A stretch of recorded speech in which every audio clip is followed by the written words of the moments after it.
wanted to teach. So also my kids were growing up, so I got to, so I had more time. And I also liked little children more as my children grew up, my own children. So what I did to start researching this new career I was looking for that I wasn't quite sure about, I first applied for a position that I didn't totally qualify for. It was for a secondary English language teacher. And I thought, you know, I've been teaching ESL for over 10 years. I can figure it out. And if they're desperate enough, they'll hire me. But I didn't get the job because I didn't have the credentials. But through the process of applying for a job, like the job that I was thinking I wanted, I started to learn a lot of vocabulary and lingo that went with public education. And through that whole process, I learned a lot that helped me in my research as I continued to research what I wanted to do. I talked to lots of other teachers about what I wanted to do and listened to their experiences. I talked to teachers who were currently in public schools. I talked to teachers I worked with, and a lot of teachers in our field have had a lot of different experiences teaching English. And so I thought it was interesting to learn about what their experiences were and where I might be able to find a connection. I also talked to university professors to find out what programs were available, what exactly I would need to do to take this leap. And there were a lot of programs I researched. And when I was thinking about going back to school, I was in my 40s and I still am, but I wanted something to be fast and convenient. I didn't want to spend a lot of time in school. So I had to research to find out what was going to work for me. And I also had to recognize what my limitations were, that I didn't want to spend a lot of time in school. And I also had to recognize that I did have to go back to school if I wanted to work full time, whether it was teaching adults or teaching kids in elementary school.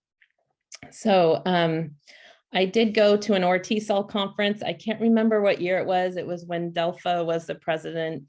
And a lot of it was about changing careers and what you can do with your teaching career. And I remember hearing a lot of people talk about how K-12 was where the future of ESL teaching is because of the growing need for it. It's just constantly growing is the need for children to have that education. So at that conference, I talked to someone during lunch and told her what I was trying to do. And she happened to mention Pacific University, and I hadn't heard of it before. And she just casually mentioned it. And I thought, well, she acts like it wasn't that big of a deal. And so maybe it won't be that big of a deal for me. So I researched it, and it happened to work out just perfectly for my particular situation. And I could be done in a year and a half. So that was what I decided on. So I moved forward with a plan to get my Master of Arts in Teaching with elementary education and ESOL endorsement. I learned that if I got my elementary endorsement with ESOL, I would be qualified to teach K through 12, even though I was only getting it in elementary, and that I could teach ESOL in all grades. And so I really liked that flexibility. And I also liked that I would be getting a master's degree. And so if I really didn't like working with kids, then I could still go back to the community college and maybe have a better chance at having a full-time job. So I continued to look for opportunities while I was in my program. And then finally, I applied for a job 8 months into my master's program. Even though I hadn't completed my program, I applied at the end of August. They were getting ready to start the school year, and they really needed an English language teacher. So I was hired, and they were very supportive with training and mentoring, and they even let me take leave to do my required student teaching in the regular classroom. And so I was able to find a good job situation. It was full-time. And I think it's the best job, but I'm a little biased. Thinking about what role does my previous experience play in my new job situation? So I do work with children grades K through 6. And while that's my teaching context, I also work with parents and families of these children. We talk about assessments. I meet in parent-teacher conferences and IEP meetings where we discuss their child's language needs. So I have those adult interactions, and then I'm also educating teachers, because there are a lot of classroom teachers, especially if there's a small ELL population. There's a lot of classroom teachers don't understand the needs of English language learners. And so I also spend time helping to educate other teachers about English language learning and how to support English language learners. So I really like that I get to continue to educate adults as well. If you're curious about a K-12 English language development teacher, what I do, I work with small groups. My groups are 1 to 6 students, but I'm working with very small ELL populations. So that varies, but for me, it's perfect because I am not somebody who likes to manage a classroom of 30 children. So I love working in the small groups, and I love working, and I think they're the best kids in the school to work with, but I'm biased, of course. And we work on focusing on developing the academic language. So a lot of kids can converse fine, and you think, well, maybe they don't need this class, but then as you really get into the academic vocabulary and academic context, then you can see that there really does need to be some fine tuning working on their language. And then I continue to learn about education, which is, again, like our plenary speaker talked about, we're always learning as teachers, whether it's from our students or professional development or coming to a conference like this. I love learning how to be a better teacher in different contexts. And also, I act as an advocate for children and for immigrant families. I help the classroom teachers and administrators understand their needs and how to have realistic expectations. There is a growing need. There continues to be a growing need for K-12 teachers. And there are many positions available. They're starting to post them now. Just in my school district alone, our newcomer student population doubled this year. So students new to this country, it doubled this year. And these students started showing up in schools that traditionally do not have a very large ELL population. So like the principal and the other teachers have no idea what to do. They don't know what to do when they have a student walk into their classroom that doesn't understand any of the language. And so, so it's really important to have English language teachers that have that language acquisition expertise to help support administrators and teachers. So what's next? If anybody asks me if you're interested in switching over to become a full-time K-12 teacher, there are some things you can do now. It's never been easier to get into K-12 education. You can sign up to be a sub teacher. You can just try it out just to see if it's something that you might be interested in. Summer migrant education programs is a great way to just get a taste of what it's like, and give you some opportunities to try it out. And there are lots of flexible licensing programs you can work while you get your license. And just talk to other, I just encourage you, whether you're interested in K-12 or not, but just talk to other teachers, other people about what you want to do, what you're looking for, and you might be surprised what you find out. Thank you.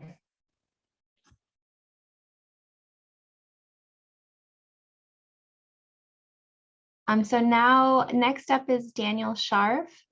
Daniel, after obtaining an MA in ESOL from Portland State University in 2015, he moved to Japan and worked at Tokyo International University for about 5.5 years. While in Japan, Daniel's interest changed from teaching English to intercultural communication, writing centers, tutoring, and student support. Daniel is now the coordinator of library student support services at Southern Oregon University. Hi, everybody. Let me share my screen. So today I'm going to talk about some kind of unexpected connections, staying within the theme of making connections, connections I made while I was in Japan. Also, I'll talk a bit about teaching English in Japan in case anybody's interested. And what directions I'm thinking of moving on myself. So brief history of myself. I am from Mount Shasta, Northern California. I have a BA in history from SOU, the place where I'm working at now.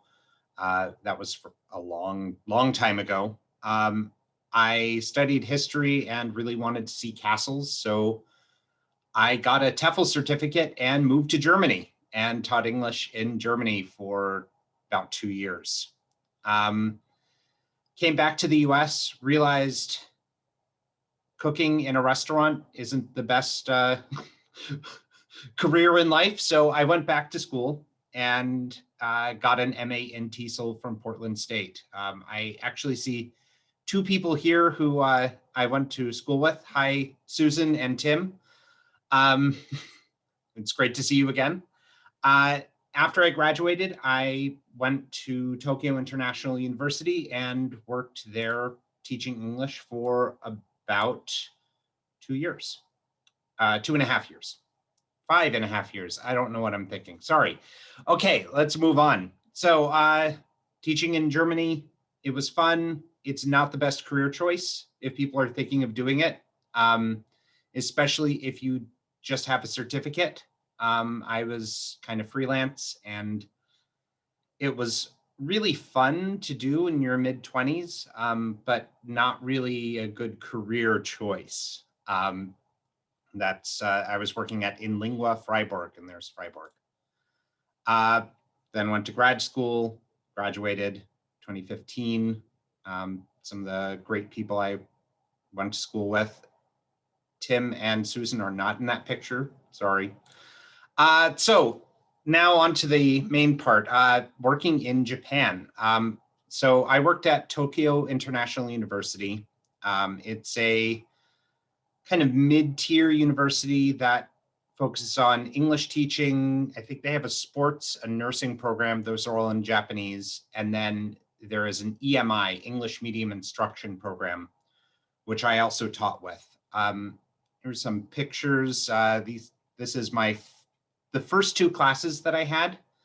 At the time, we would bring students to Willamette University, to TIUA for a week, and this picture was taken with them there. So if any of you used to teach at TIUA, you might recognize some of these kids because they did end up studying there for a year. They were the first classes that I got at TIU were level 1, meaning they were basic beginners.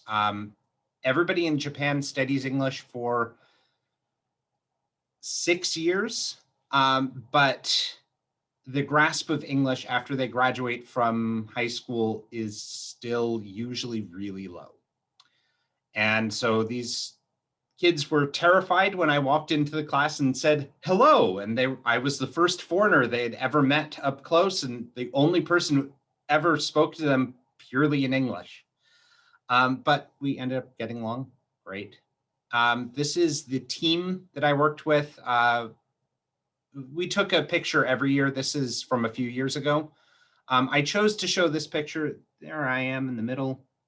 And two of my colleagues who I continue to work with, and you might see us at the 2023 TESOL conference right here. Vanessa Armand and Amanda Tomanek, we might be presenting there this next year. So pros and cons of teaching at a university in Japan. First thing, it's beautiful in Japan, even in Tokyo. Here's a picture of Tokyo Tower with sakura. Here's a park near where I used to live. There's a lot of really cool and interesting cultural things you could take part in. This is the Kawagoe Festival, huge festival near where I used to live, where they have these giant floats with musicians and dancers, and they like meet each other. The floats like are pulled by people and run into each other and have dance offs against each other and choose a winner somehow. And it's just really fun. And then sumo is a lot of fun to watch, especially when a giant person is thrown into the first row of people. And you're like, oh no, did that old person get hurt? And then they just kind of laugh. And then, you know, giant robots. The downside of teaching in Japan, another upside is you get a lot of autonomy in the universities. You can work on projects, you get research funds. I presented at, they flew me to the 2019 International TESOL conference to get an award. They also flew me to, what was it? It was the Thai TESOL conference. I got a free flight to Thailand to do a presentation. That's nice. I was able to start a writing center. It's how I transitioned into tutoring centers now. The downside is, unless you have a PhD and you are well published, it's not a permanent kind of job you can get. The reason why I left my university is I had to. Contracts in Japan are 5 to 6 years. And once your contract at the university is over, you have to leave. You cannot work there anymore. And then no matter how much experience, usually you'll be hired at another university at the bottom level. You work your way up 5 years and then you have to leave again. And the cycle starts over. So I moved on. One of the projects I worked on was the Peer Advisors for Writing. It was a writing center. We had an EMI program, English Medium Instruction. That is where you teach in English, just like an American university, but it's in an international context. So students were coming to Japan and studying business economics or international relations in English. But they did not have a lot of support, and most of the students were non-native speakers. A lot of them were from Vietnam, Indonesia, Sri Lanka, which I have contacts through, which I'm going to talk about in a minute. Here are some of the groups of our peer advisors and my team that I worked with. So project presentations. I'll skip a lot of this. Main thing, I worked on a curriculum that was teaching basic research skills, critical thinking skills that a lot of the international students were missing in their high school education. And through that, I made some connections. I made that curriculum. We had students who took that class and they were our advisors with the peer advisors for writing. One of them was from Sri Lanka. And she took my course, and her mother was working for the AHEAD program in Sri Lanka, where they were creating They were updating the Sri Lankan university system. And through her daughter, got in touch with me and had me do some presentations on academic literacy, those first year academic writing and research courses that people take elsewhere, and they wanted to implement them in Sri Lanka. So I gave several presentations on that. And I thought I would mention it because here we're talking about connections made. And this was a connection made in a place that I never thought I would make a connection. Through one of my tutors, through her mother, who was helping reform education in Sri Lanka. It led to several presentations there to the universities. This one I did by myself. This one I did with Vanessa and Amanda. And then this one I also, or no, this one with Vanessa, this one, Vanessa and Amanda. And then with the researchers we worked with in Sri Lanka, we are notably Romola Razul, we're going to be presenting at, hopefully presenting at the TESOL International Conference and possibly the IWCA conference. I personally, because it is hard to get full-time teaching positions in Japan and seeing how hard the English teaching system is here, I moved out of English teaching. I'm now doing tutoring centers, although I'm also thinking of possibly switching out of that into something like instructional design so that I could move back to Japan eventually. So thank you.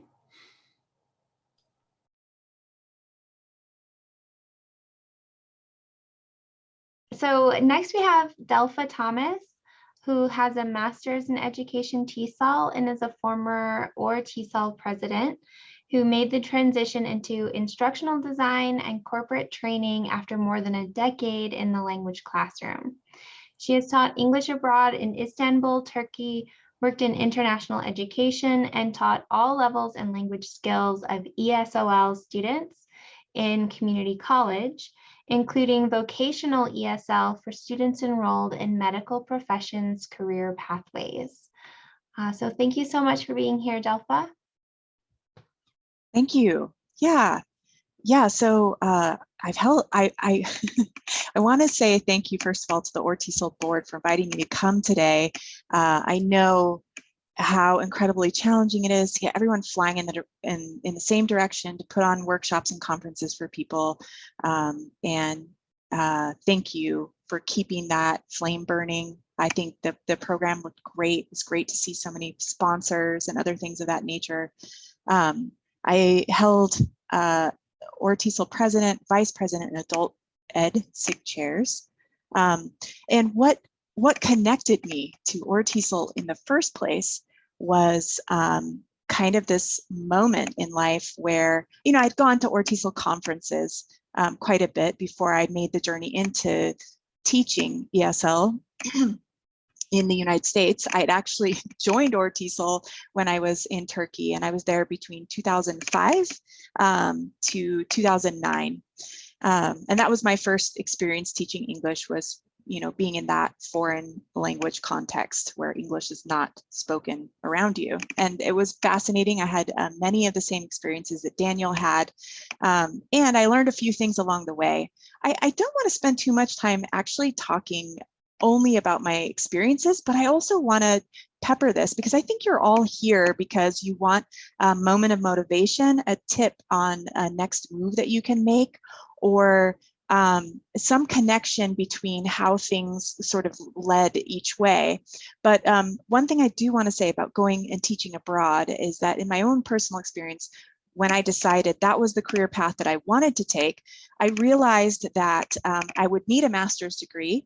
And I'd been out of the country for 4.5 years, and I came back to Portland with the intention of getting a master's degree. And I will just say, if you're abroad for a very long period of time and you don't have a current credit record or rent history, or you don't have, right, Daniel smiling, any job history recently, that experience that you got abroad does present certain challenges. And I know many of us may go on abroad in less formal ways than others in terms of obtaining work permission to do certain things. I've met a number of teachers in, in my time abroad that were there illegally, working illegally. But that being said, it does present challenges to come back, re-enter. And when I came back to pursue my master's degrees at Portland State University, where I was an alum already, they gave me out-of-state tuition. And that actually economically didn't make sense for me at all. I fought it I like 3 times, and they disagreed with me. And that is what actually sent me in a different direction. I ended up going to Concordia's program and doing the master's in education rather than applied linguistics. And as I thought about that decision, I realized that actually that was a good decision, because that was a more general or broad degree that would allow me, like Erica said, to sort of pivot into other things. So as I was doing that, I was going to school at night, and I was working at a language program there, where I just continued to teach classes with international students. And I worked my way up to an assistant academic, what was the position? What was the name of it? Oh, goodness, I'm sorry. An assistant academic something or other. I'm sorry, I can't remember, but let me do this real quick. I'm gonna post in the chat a link to a website that I had started making a while ago when I was getting ready to change careers into instructional design. And from there, you can sort of see the story. I don't have slides. Look at that, and you can follow along the story of my life and career trajectory, and also take a look at some of the various skills and activities that I've done over time that sort of positioned me where I am today. But that being said, I taught there and became assistant academic director. That's the word I'm looking for, sorry. And once I was finished with that job, I realized, okay, it's time. I have this master's degree. I'm gonna go try to get a job at a community college or local programs around. I worked at Lewis and Clark, you can see there, and also Portland Community College for 6, 7, I can't remember how many years. But in 2015, things were really coming to a head for me. It was a crisis. I felt I had a lot of skills and a lot to offer. And I just wasn't being, allowed to teach very many classes by the people that I was hired by, department chairs and various people. And it was just going a lot slower than I wanted it to go in terms of what I knew I could do and what I wanted to do. So in 2015, that's when I decided it's time to start doing this work of digging in and figuring out what skills I wanted to develop to move on. And that's when I came to ESOL and really got engaged. I brought a proposal forward to do Pivot in 2016, and Pivot was essentially a conference where I went out and met a few people that I admired. Dorothy Zemak, for example, who's a great ELT author. And I just connected with these various people. I said, hey, come speak at this conference. I'm going to pay you. It's going to be super professional. It's going to be fun. And everyone said yes. And so if I had another tip to give you today, it would be, do not be afraid to reach out to anyone. That it could be either your favorite ESL author, somebody who's super famous, who you think would never give you the time of day. Email them with a question or a problem that you have that they care about. They're going to answer you, and they're going to be interested. And those connections, it could even be a colleague, a former colleague that you've worked with who made a transition later. Invite them out for a cup of coffee, or nowadays it's so easy just to jump on Zoom and really have a moment of connection with somebody to figure out and ask them the questions that you want and take an interest in them. They'll be very excited that you're interested to know how they're doing. And they'll be excited to share with you that they're super excited about their new role. So connect. Then after Pivot happened, I went out, I read every self-help book I could find, from What Color Is Your Parachute to a book called Pivot, which is great, to Best Careers for Teachers, whatever it is. And I started really inventorying my skills and applied for everything I thought I might be interested in. And by going through that whole range of, applying for the curriculum office, full-time teaching positions like 5 or 6 times, never giving up, right? I applied for a job at the Higher Education Coordinating Commission. I applied for a job at a credit union around financial literacy education. Whatever it was that I thought I could really bring something to, I applied. And I got rejected a lot. And that led me to actually put together a few workshops, which you'll find on my website that I just posted down at the bottom, about writing your resume. And I used ESOL conference proposals to get out and talk to teachers about career change and what I was interested in, and spend the time researching. How do you write a better resume? How do you interview? What are some ways that you can really expand your vision about where you're going? Knowing full well that any interview process you go through, there's going to be an HR system there that's designed to keep you out. And the one thing that's going to bring you in is actually your connections to your network of people that you know. And every single job that I applied for example, when I was on the ESOL board, I invited Pacific Northwest Federal Credit Union to, donate money to ESOL and to Portland Literacy Council when I was vice president there. And they did. And I'd met the woman who was giving that sponsorship. And when they posted a job on LinkedIn, I applied, and she was there in the interview. I decided in the end that it was a K through 12 job, and I wasn't quite ready to make that transition yet. I had these great connections in community college and thought that, financial literacy would be great for young adults who are now taking on massive amounts of debt, to learn how to manage that, right?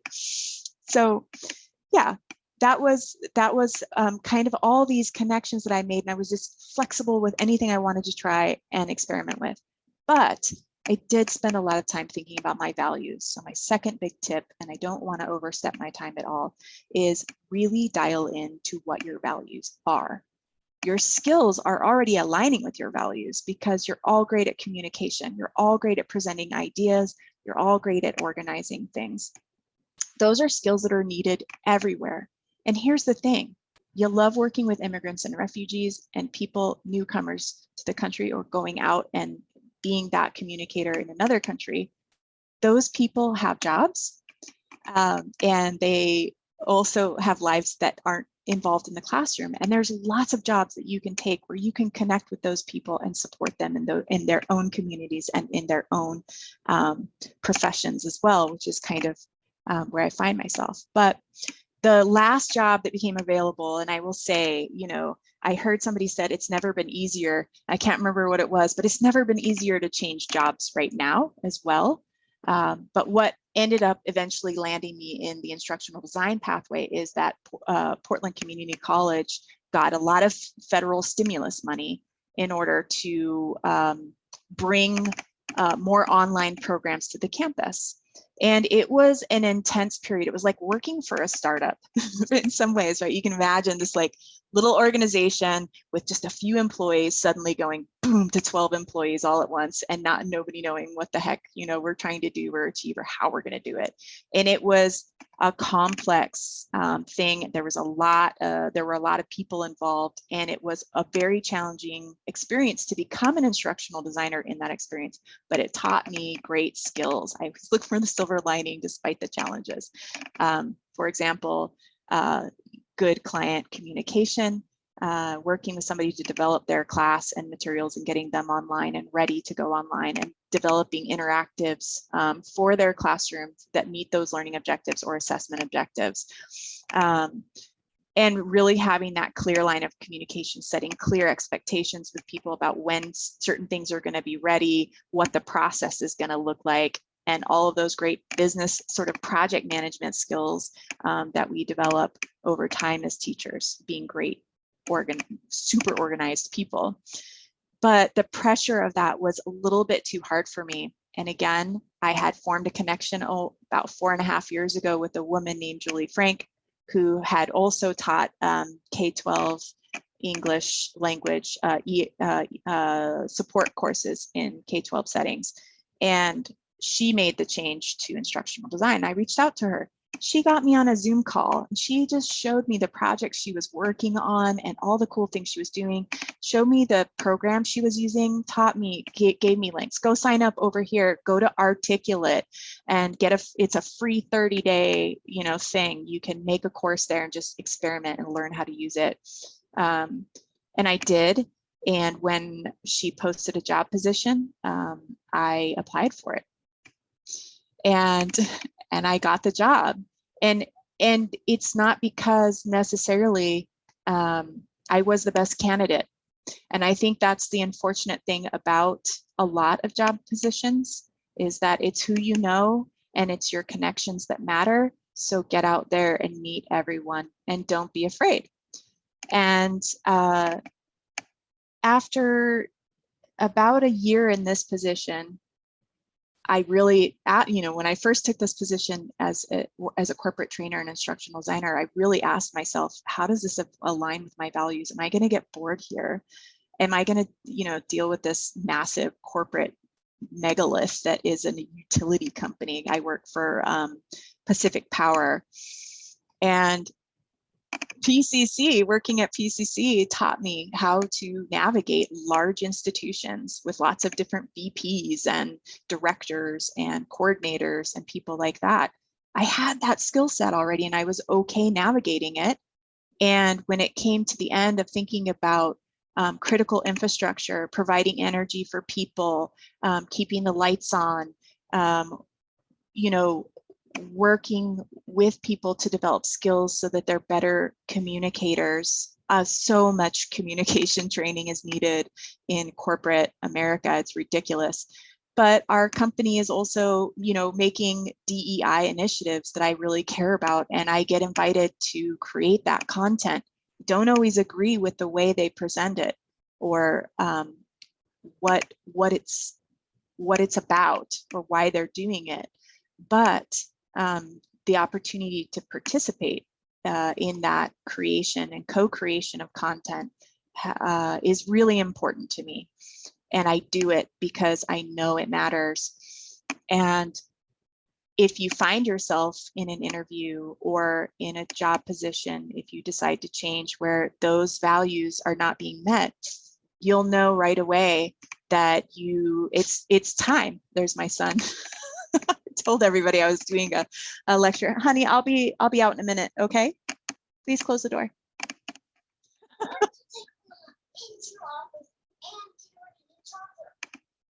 Hang on just a second. I'm so sorry. I think that's all right, Delpha. If maybe I think I met the 10. Yeah, you can wrap up and we can have our final speaker and have a few minutes left over. Yeah. Okay. I'm done. But Okay. yes, please connect and reach out to me. I'd be happy to talk with you about all the transitions and things that I've made over many, many, many, many, many years. Okay.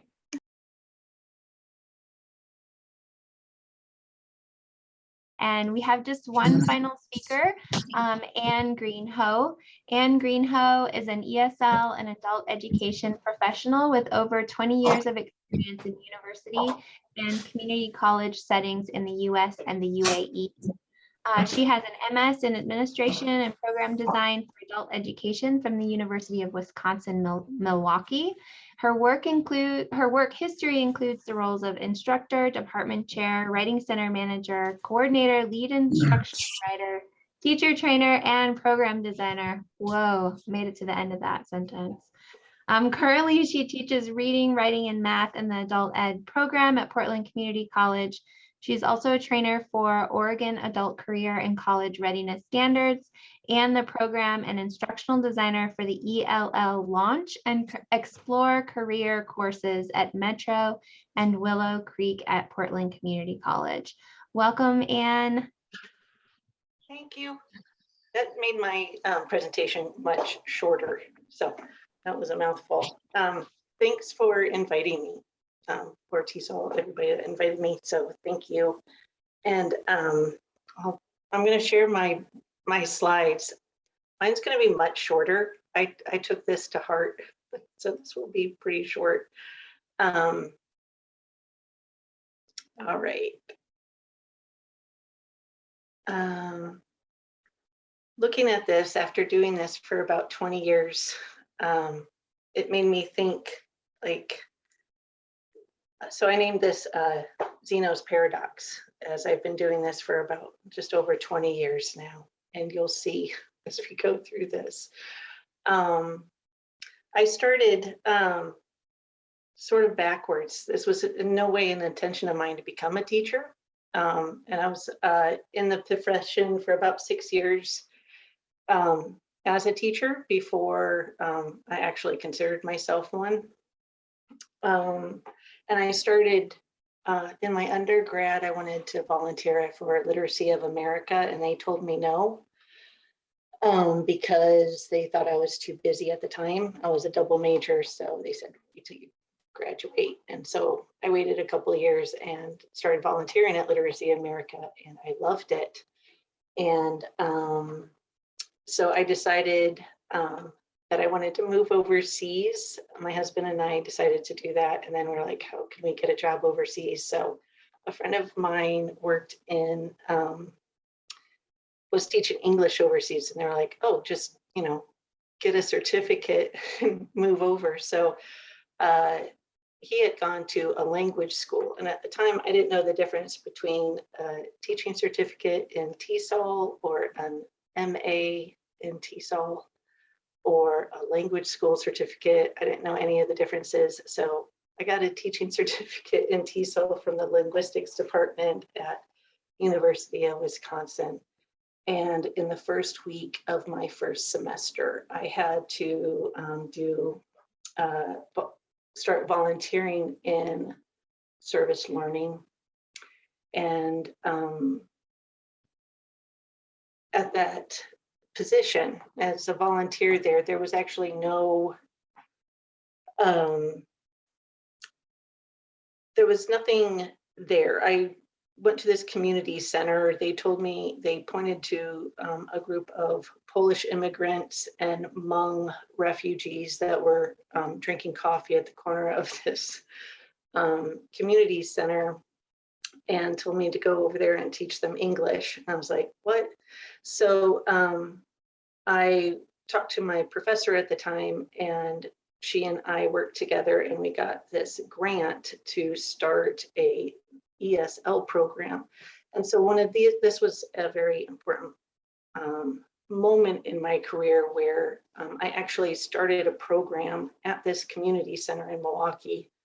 And it taught me that that designing this program, that no matter what in education, it had to, you know, for it to be rooted and ongoing, it had to be a win-win no matter what. So the community center was able to provide free breakfast and lunches to the people that would come to the community center. The university gained a service learning site, an official one. I ended up training, ongoing training, 6 students, college students who were just like me. I had no further training than they did, but I started the program, so I was the trainer. The university got also grant money from Temple University, which was they had a Shine grant from the federal government. So they got extra grant money. And then the Hmong and Polish and Lao immigrants and refugees that were at the center, at the community center, got additional Medicaid money. They got because they were in a formal ESL program. So what that taught me, and that was my, you know, first foray into any of this, that that having a win-win in any form of education that that it would be embraced, that this would be encouraged by everybody that I was working with. So I liked it. I liked seeing these outcomes. And so that was my first time.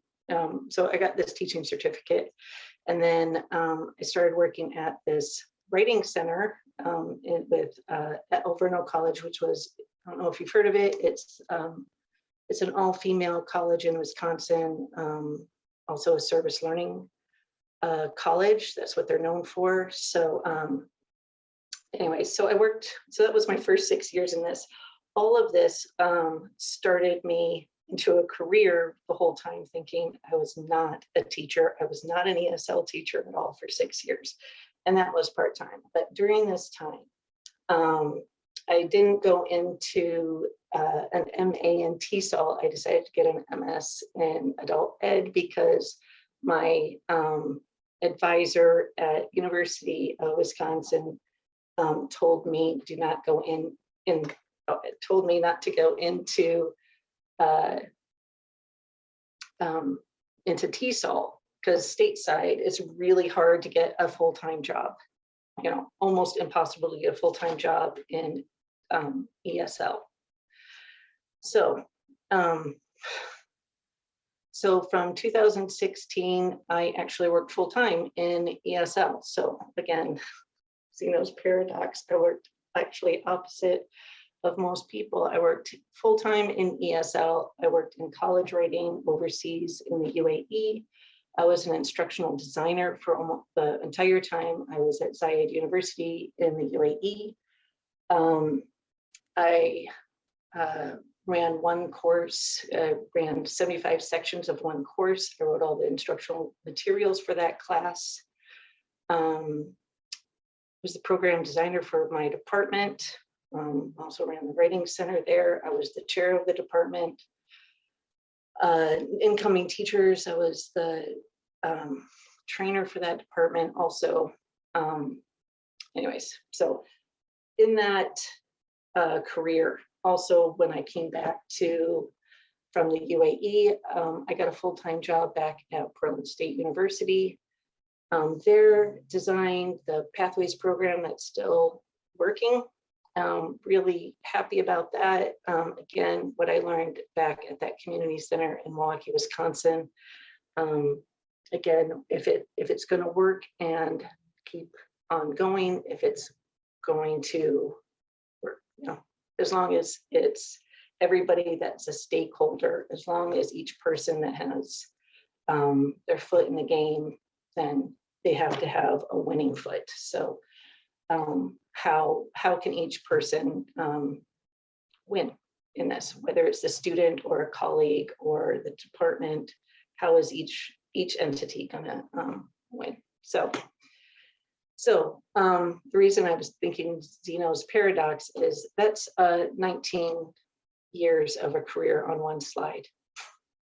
So that's what, yeah. So anyways, how I got to where I am at now. Right now I'm at PCC. I teach in the adult ed department. I teach reading and writing, and now I also teach math. Absolutely, my skills that I gained from teaching ESL for so long are used, but it's the strategies definitely that I used with classroom management are there. Skills, strategies for teaching actual content are there, but I still teach ELL students. It's just another side of them in my classroom. So they're still there. So I also teach social studies and science, depending on which class campus I'm on. So I am also the program designer for the ELL career launch classes for Willow Creek, the Metro courses there. And it's program designers that, you know, the title. But what I have found with working with the teachers that are teaching those classes, I have found it much more supportive to be to work with them in the role as a support role. What is their style of teaching, and go from there. And then I will provide materials, and it could be the whole array of materials that they need for that class. Their students are intermediate to high intermediate. So it could be anything that they need, or if they've already taught the class for native speakers, I can adjust their materials that they have. It totally depends on the teacher. So it's what that teacher wants, what they're comfortable with. So I prefer to be in that supportive role, and that makes them more comfortable as they're teaching the class. So it's, again, a win-win situation. As trainer for the Oregon College and Career Readiness Standards, I still have to read that out. It's for OCRS. For that position, I'm newer to that. That just started in December. That one's a little bit different because that is both I had to write this down for OCRS, it's language arts and English language proficiency. So it's supposed for students that are studying for their GED and students that are in the ESOL classes, so pre-college classes. And for the GED side of it, for classes that I teach now, those are skills development where the English and language proficiency are language development through skills. So I think that's a good way to look at it. So it's just, they're both skills development, but are we looking at language development through reading and writing, listening and speaking? Are we looking at listening and speaking language, or listening, speaking, reading and writing development, and then just using language to do so? So of course you can have ELL students in those classes too. Is that fast enough? I think so. Oh, the last slide, when we were talking about what these classes, this was my last part on here, how I got here. From the very beginning, from that first that first week of getting into ESL back in Milwaukee, always have one foot in the classroom. This would be my advice to anybody in ever going into teaching. Always have one foot in the classroom and one foot in any other area that will let me see. That's what I did. At least one in any other area that will let me see and explore the whole learner and their learning process. And that way, that would let me support any instruction or program design that I was involved in. So constantly, always doing something else besides teaching through the last 20 years. And I think it supported me as I transitioned out of ESL. What I didn't mention when I left PSU, that's on that next slide, is we were asked to look at pros and cons, and I added differences. Pros of not teaching ESL anymore is that super fast curriculum that ESL demands. Is that really 11 weeks that we cover everything? I don't miss the curriculum. I just don't. I don't miss grammar.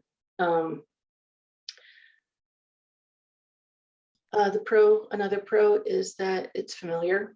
Everything I do is familiar because I feel like it's just another side of the coin that I'm teaching. And another pro of having ELL in the background is that it helps broader opportunities. Having that background, as Erica was saying at the very beginning of this hour, everybody needs, everybody just needs an ELL teacher, having that access, that information. And I'm seeing that at Willow Creek, just having somebody, that they can talk to have that support. It's really. Thank you so much, Annie. I'm gonna have to interrupt you. Sorry for that. That's very hard for me to interrupt you while you're speaking. Too long. Thank you. Yeah, okay. Thank you, everybody. Thank you to our wonderful panelists for sharing all of these wonderful ideas about connections that we can make if we're hoping to move positions, or how we can connect like the experiences we've had in previous experiences to the future, what's coming next. So if the panelists would all share their emails in the chat box so that attendees can reach out with any questions that you might have individually. We want to respect your time since it is right at 2 o'clock, and we'll just ask you to send your questions to the panelists.